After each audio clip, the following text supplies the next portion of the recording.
Welcome to the Deep Dive. Today, you've pointed us towards something pretty historic. Liverpool grabbing the 2024-25 Premier League title. Yeah, it's a big one. We've got some great articles covering it all, and our job really is to sift through them, figure out how they sealed that 20th top-flight title equaling the record. Right, and look at what makes it so significant this time around. Plus, there's some pretty surprising stats behind their season. Exactly. We want to pull out the really interesting bits, the aha moments, give you the full picture without just reading off a list. Ready to jump in? Absolutely. The sources paint a really full picture.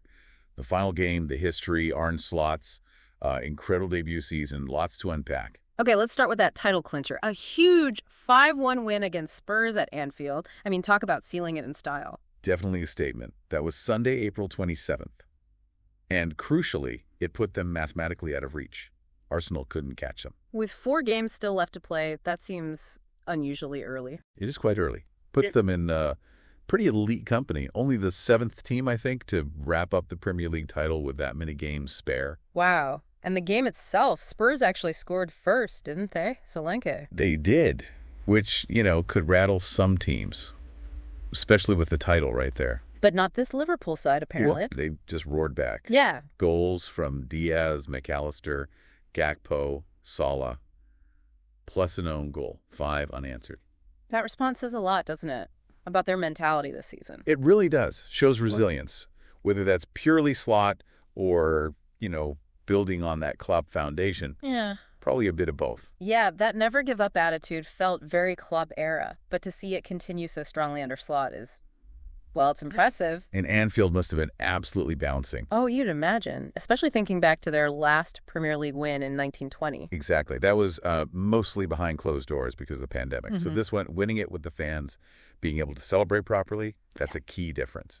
The articles mention that, the anticipation for the trophy lift. The first time fans will see them lift the top-flight trophy at Anfield since, 1990? That's right, May 1990. So yeah, a massive moment for the supporters will be there. It has a whole layer of emotion to it. And historically, this isn't just any title. It's number 20. Top-flight English titles. Which, crucially, brings them level with Manchester United. That rivalry, wow! 20 titles each. It's huge. Now, okay, technically it's their second Premier League title. Yeah. Since that era started in 92-93. Right, they had 18 before that. Exactly. So if you look only at the Premier League era, they're 5th behind United, City, Chelsea, Arsenal. But the overall count, the 20, that's the number everyone focuses on, isn't it, for the historical bragging rights? That's the one. It carries immense weight in English football history. Okay, let's pivot to the manager, Arne Slot, because this is just, it's extraordinary. Comes in after Klopp, a total legend, and wins the league in his first season. It's pretty much unheard of for Liverpool, actually. He's the first manager they've had to win the league in his debut season without being, promoted from within. So not an internal appointment stepping up, someone completely new coming in. Exactly. Yeah. And across the Premier League, he's only the 5th manager ever to win the title in his first season in England. Think Mourinho, Ancelotti, Pellegrini, Conte. That's the company he's joining. That's some list. And considering the expectations, maybe slightly lower after Klopp left. Yeah, perhaps some thought there'd be a transition period, Yeah. But they only lost twice in 34 league games under him. Just incredible consistency. Did he talk much about Klopp's influence? He did, yeah. The reports say he was quick to acknowledge the strong foundations, the culture, the work rate, the quality of the players Klopp and his staff left behind. Fair enough. But Slot still had to steer the ship, right? Absolutely. You can't downplay his role. Right. Keeping them performing at that level, getting them over the line. Some are calling it one of the best debut coaching seasons ever in the Premier League. Especially stepping into those shoes. Big shoes to fill. Huge. And the stats back it up, that consistency. Leading the league in goals, shots. It shows his tactical approach worked, and quickly. Let's talk players then. Salah's comments really struck me, saying winning it with the fans was 100% better than the 2020 win. Yeah, that really emphasizes the difference, doesn't it? The shared experience. He also mentioned it being a different group of players this time. Which is interesting, too. Yeah. Shows the team's evolved, but the success continues. It speaks to the club's structure and adaptability, perhaps. And Van Dijk, the captain. He called it special, well-deserved. Yeah. Talked about the emotions and called Liverpool the most beautiful club in the world. You feel that connection. Definitely. Okay, stats time. because some of these numbers are just wild. Mo Salah, Unbelievable season for him. leading the league in goals and assists. 28 goals, 18 assists. Which means, what, he's been involved in nearly 60% of their league goals? 58%. It's staggering. What does that tell you? Is it just him being brilliant or the system playing through him? Probably a mix. Yeah. His individual quality is undeniable, but the system clearly helps create those chances for him or allows him to create for others. I mean, the sheer volume. And he's close to a really rare feat, right? Yeah. 20 goals and 20 assists. Very close. Only Thierry Henry has done that in a Premier League season before, back in 02-03. Salah needs, what, 2 more assists? Yeah. And is also just 1 goal involvement away from matching the all-time record for a season. Cole and Shearer hold that at 47, though that was in a 42-game season. Right, so he's already broken the record for a 38-game season. Yeah. Just phenomenal. Truly. What other stats jump out as defining their dominance? Well, winning it with 4 games left, as we said. 4th earliest ever, though ironically their own 2020 win was the earliest with 7 games left. Huh, okay. What else? Arne Slot is the 3rd youngest manager to win it. Van Dijk, first Dutch captain to win the English top flight, and the first non-British player to captain Liverpool to it. Interesting captaincy stats. And team-wise? Team-wise, they're top for goals scored 80 so far, top for total shots, shots on target, and expected goals. Expected goals being high is significant, right? Shows they're creating good chances consistently. Exactly. Not just relying on wonder strikes or luck. They're generating quality opportunities game after game and scoring in 33 out of 34 league games. That's relentless attacking threat. Plus, they've been top of the table for ages this season. Yeah, 234 days they'll have led the league by the end, way more than anyone else.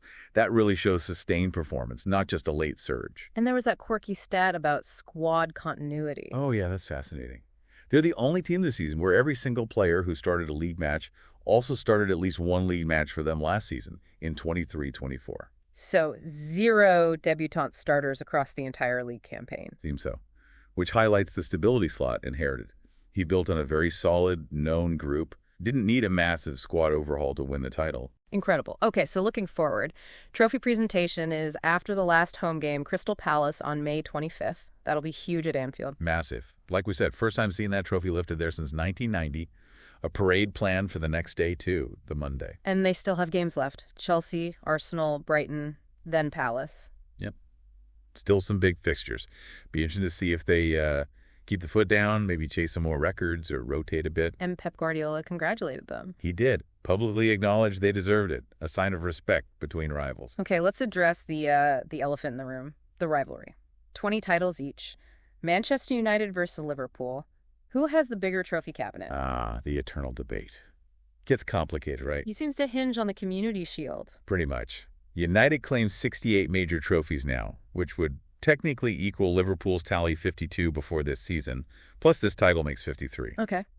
But the sticking point is that Liverpool, traditionally at least, didn't count the Community Shield as a major trophy on their honors board at Melwood, their old training ground. So if you don't count the Shield for either team, Then Liverpool would still be ahead on major honors. Something like 52 versus 47 for United, excluding the Shields. It really depends on your definition of major.